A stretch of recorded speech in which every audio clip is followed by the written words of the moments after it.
উড়িষ্যা সরকার পুরীর সমস্ত ইলেকট্রিসিটি কেটে দেয়, যার ফলস্বরূপ গোটা পুরী জুড়ে অন্ধকার নেমে আসে। এছাড়াও সারা পুরীতে যত সিসিটিভি ক্যামেরা ছিল সেগুলোকেও বন্ধ করে দেওয়া হয়।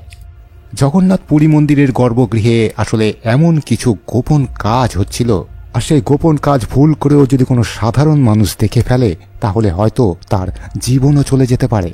এমন কোন প্রাচীন নিয়ম এতটা শক্তিশালী হতে পারে যেগুলো সাধারণ মানুষের চোখের আড়ালে রাখাই উচিত? ভগবান জগন্নাথের রহস্যময় পরম্পরার পেছনে থাকা আসল রহস্য জানতে এই ভিডিওটির প্রথম থেকে শেষ পর্যন্ত সঙ্গে থাকতে হবে।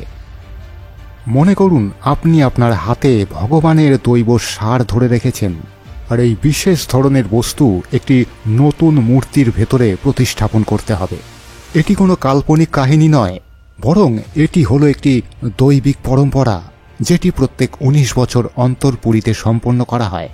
এই দৈবিক বস্তুটি এতটাই রহস্যজনক যে সাধারণ মানুষের চোখের আড়ালে সবসময় রাখা হয় এটিকে।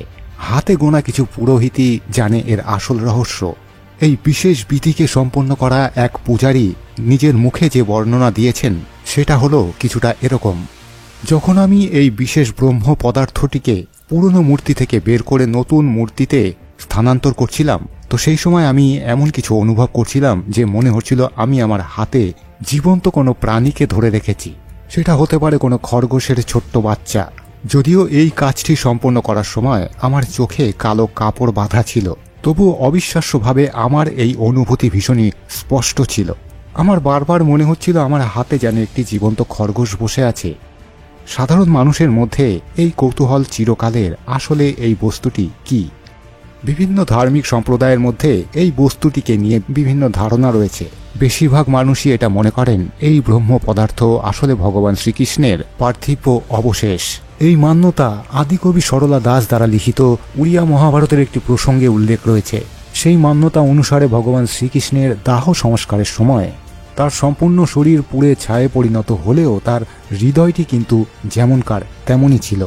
এরপর ভগবান শ্রীকৃষ্ণের সেই জীবন্ত হৃদয়টিকে একটি গাছের গুঁড়িতে বেঁধে নদীর জলে ভাসিয়ে দেওয়া হয় এবং সেটি ভাসতে ভাসতে পুরী সমুদ্রের তটে গিয়ে ওঠে। পরবর্তীকালে এই হৃদয়টিকে পুরী মন্দিরের জগন্নাথ দেবের মূর্তিতে স্থাপন করা হয়। তবে কিছু মানুষ ব্রহ্ম পদার্থকে নিয়ে অন্য একটি কথা দাবি করছেন। তারা মনে করছেন ব্রহ্ম পদার্থ আসলে গৌতম বুদ্ধের দাঁত হতে পারে। শ্রীলঙ্কান কিংবদন্তি অনুসারে যখন ভগবান বুদ্ধের মৃত্যু হয় তখন তার অন্তিম সংস্কার করা হয় ভারতের কুশিনারায় চন্দন কাঠ দিয়ে। চিতার আগুন নিভে যাওয়ার পর সেই চিতার ছাই থেকে ভগবান বুদ্ধের একটি দাঁত খুঁজে পান আরহাত খিমা নামের একজন পুরোহিত। সেই দাঁতটি নিয়ে তিনি রাজা ব্রহ্মদত্তকে সঁপে দেন। ভগবান বুদ্ধের এই দাঁত ব্রহ্মদত্ত রাজ্যের একটি রাজকীয় সম্পত্তি হয়ে ওঠে।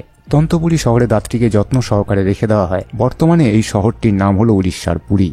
সময়ের সাথে সাথে একটি ধারণা তৈরি হয় যার কাছে এই দাঁতটি রয়েছে, দৈবিকভাবে এই ভূমি শাসন করার অধিকারও তার রয়েছে। এরপর এই দাঁতটিকে নিজেদের অধিকারে নেওয়ার জন্য যুদ্ধের মতো পরিস্থিতি তৈরি হয়। ভগবান বুদ্ধের মৃত্যুর 800 বছর পর সেই দাঁত কলিঙ্গ রাজা গুহাশিপের দখলে চলে আসে।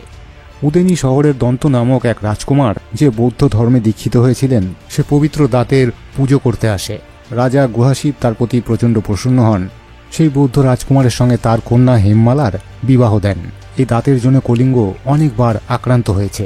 সেরকমই একটি হামলায় রাজা গুহাশিপ মারা যান, কিন্তু তার কন্যা হেমমালা এবং জামাতা দন্তা ভগবান বুদ্ধের সেই দাঁত নিয়ে শ্রীলঙ্কায় পালিয়ে যেতে সফল হয়। হেমমালা সেই দাঁতটিকে তার মাথার চুলের মধ্যে লুকিয়ে রাখেন। এভাবেই হামলাকারীদেরকে ফাঁকি দিয়ে শ্রীলঙ্কায় পালিয়ে যায়। এই পবিত্র দাঁতের পুজো এখন শ্রীলঙ্কার শ্রী দলদামলি গাবা মন্দিরে করা হয়। সেই কারণে এই দাঁত কোনোভাবে ব্রহ্ম পদার্থ হতে পারে না। আরও একটি ধারণা অনুযায়ী ভগবান জগন্নাথের মূর্তির ভেতরে ব্রহ্ম পদার্থ একটি জীবিত শালুগ্রাম, সোনার একটি পাতা দিয়ে তৈরি শ্রীগোপাল যন্ত্র। বলরামের মূর্তির ভেতরে ব্রহ্ম পদার্থ হিসেবে শিব যন্ত্রের সঙ্গে সোনা দিয়ে তৈরি একটি শিবলিঙ্গ রয়েছে। সুভদ্রার মূর্তির ভেতরেও সোনার প্লেট দিয়ে তৈরি ভুবনেশ্বরী যন্ত্র রয়েছে এবং শ্রী সুদর্শনের ব্রহ্ম পদার্থ একটি শালুগ্রাম এবং সোনা দিয়ে তৈরি শ্রী নৃসিংহ যন্ত্র রয়েছে। এই ধারণাগুলোকে সত্য প্রমাণ করার জন্যে স্পষ্ট কোনো প্রমাণ নেই, তবে মনে করা হয় এই বস্তুগুলো আসলে দৈবিক বস্তু, যেগুলি কোনো অলৌকিক শক্তি দ্বারা চালিত হচ্ছে। যখন এই ব্রহ্ম পদার্থ পুরনো মূর্তি থেকে বের করে নতুন মূর্তিতে প্রতিস্থাপন করা হয় তখন উড়িষ্যার সমস্ত ইলেকট্রিসিটি কেটে দেওয়া হয়। কেউ যদি ভুল করেও এই দৃশ্য দেখার চেষ্টা করে তাহলে তার মৃত্যু নিশ্চিত। এমনকি যে সমস্ত পুরোহিতরা এই কাজটি সম্পন্ন করেন তাদের চোখেও পট্টি বাঁধা থাকে বা কাপড় বেঁধে দেওয়া হয়। তবে বন্ধুরা, পুরীর জগন্নাথ মন্দির চিরকালই একটি রহস্য হয়ে রয়ে গেছে মানুষের কাছে। এ ব্যাপারে আপনাদের ব্যক্তিগত মতামত কি সেটি আমাকে কমেন্ট বক্সে কমেন্ট করে অবশ্যই জানাবেন।